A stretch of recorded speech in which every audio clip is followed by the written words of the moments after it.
அரசன் படத்தோட ஷூட்டிங்கை வந்து ரொம்ப நாளாக நிறுத்தி தான் வச்சுருந்தாங்க. ஏன்னு சொல்லிட்டு நிறைய பேருக்கு தெரிஞ்சிருக்கும். எஸ்டிஆர் அவர்களுக்கு வந்து முந்தின பிரச்சனைகளே திரும்பி இந்த படத்துலேயும் கண்டினியூ ஆச்சு. ஆனாலுமே வந்து இப்போ இந்த படத்தோட ஷூட்டிங் அப்படின்றத வந்து கண்டினியூ பண்ணிட்டுருக்காங்க. அண்ட் இதை வந்து ஒரு ஷூட்டிங் ஸ்பாட் ஸ்டில் விட்டு கன்ஃபார்மாக பண்ணியிருக்காங்க. அண்டு இப்போ இந்த படத்தோட ஷூட்டிங்கிறது ரெஸ்யூம் ஆகுது. இந்த படம் வந்து இந்த வருஷத்துக்குள்ளே ரிலீஸ் ஆகிறதுக்கு தான் வந்து பிளான் பண்ணிகிட்ருக்காங்க. மோஸ்ட்லி வந்து இந்த வருஷத்தோட ஃபெஸ்டிவல் ஹாலிடேஸை முன்னிட்டு இந்த படம் ரிலீஸ் ஆகும் அப்படின்ற மாதிரி சொல்லிக்கிட்டு இருக்காங்க. பட் வெற்றிமாறன் படம் கண்டிப்பாக ஷூட்டிங் டிலே ஆகும். ஸோ இந்த வருஷத்துக்குள்ளே ரிலீஸ் ஆகுது அப்படின்றது இந்த படத்துக்கு வந்து ஒரு பெரிய விஷயம் தான். இந்த வருஷம் எண்டுக்குள்ளே ரிலீஸ் ஆனால் அது ஒரு நல்ல விஷயம் அப்படின்ற மாதிரி சொல்லுவேன். இந்த அரசன் ஷூட்டிங் வந்து ஸ்டாப்பில் இருக்கும்போது வெற்றிமாறன் அரசனோட செட்டில் வந்து ராஜன் வகைராவோட ஷூட்டிங்குமே எடுத்திருக்காரு. அண்ட் இதுக்கான நியூஸுமே வந்து வந்திருக்கு. இந்த படமே வந்து கூடிய சீக்கிரமாக ரிலீஸ் ஆகும் அப்படின்ற மாதிரி வெற்றிமாறன் சொல்லியிருக்காரு. 2027 இந்த படமும் 2028 வடச்சென்னை 2 வந்து ரிலீஸ் ஆகும் அப்படின்ற மாதிரி ஒரு அப்டேட்ஸ்லாம் வந்து ரீசெண்டாக வந்துக்கிட்டு இருக்கு. அண்ட் இது மூலமாக வந்து ஒரு யூனிவர்ஸ் மாதிரி க்ரியேட் பண்ணுறாரு அப்படின்ற ஒரு பெரிய அப்டேட்டுன்றது கிடச்சிருக்கு. வெயிட் பண்ணி தான் பார்க்கணும். இந்த அரசன், ராஜன் வகைரா, வடச்சென்னை 2 3 படமே வந்து இப்போ வந்திருக்க ரூமர் படி இந்த சொன்ன வருஷங்களுக்குள்ளே ரிலீஸ் ஆகிடுமா அப்படின்றத இந்த எந்த ஒரு அஃபிஷியல் அனௌன்ஸ்மெண்ட்டுமே இல்லைனா கூட அஃபிஷியலாக வந்து வெற்றிமாறன் வந்து ராஜன் வகைராவுக்கு ஷூட்டிங் எடுக்கிறாரு அப்படின்றது மட்டும் தெரிஞ்சிருக்கு. ஸோ மோஸ்ட்லி வந்து ஒரு யூனிவர்ஸ் மாதிரி தான் இருக்கும்.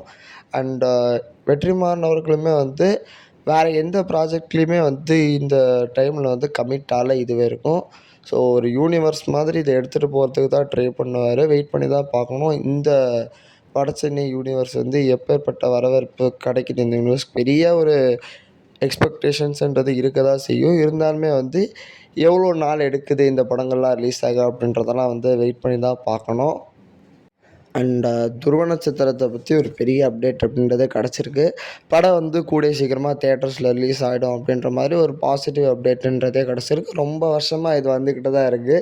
இது ஒன்றும் புதுசு கிடையாது. அப்பப்போ இந்த படம் ரிலீஸ் ஆகும். இந்த படத்து மேலே வந்து ஒரு பாசிட்டிவான அப்டேட் வருது. இதெல்லாம் நடந்துன்னு தான் இருந்துச்சு. பட் இப்போ வந்து இந்த படம் மேலே இருக்க எல்லா கேஸும் ஆல்மோஸ்ட் சால்வ் ஆகிருக்கு.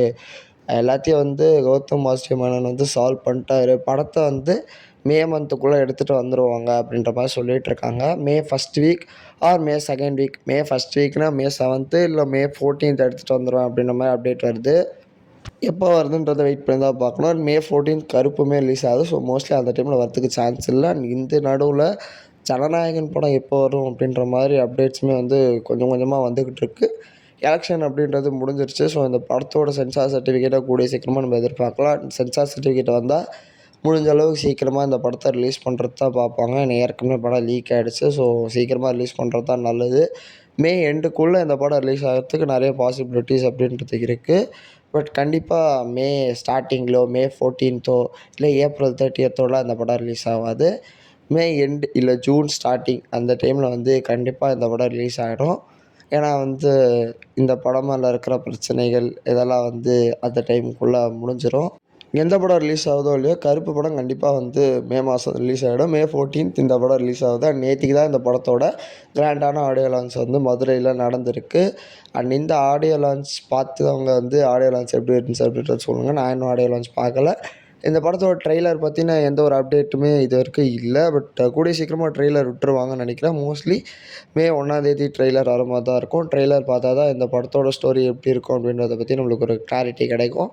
சில பல ரூமர்ஸ் இருந்தாலுமே கூட பெரிய கிளாரிட்டி அப்படின்றது இந்த படத்தோட ஸ்டோரி மேலே எனக்கு இல்லை. வெயிட் பண்ணி பார்ப்போம். அண்ட் இந்த வீடியோ உங்களுக்கு பிடிச்சிருந்தா மறக்காமல் சப்ஸ்கிரைப் பண்ணிக்கோங்க. Until then good bye from RL.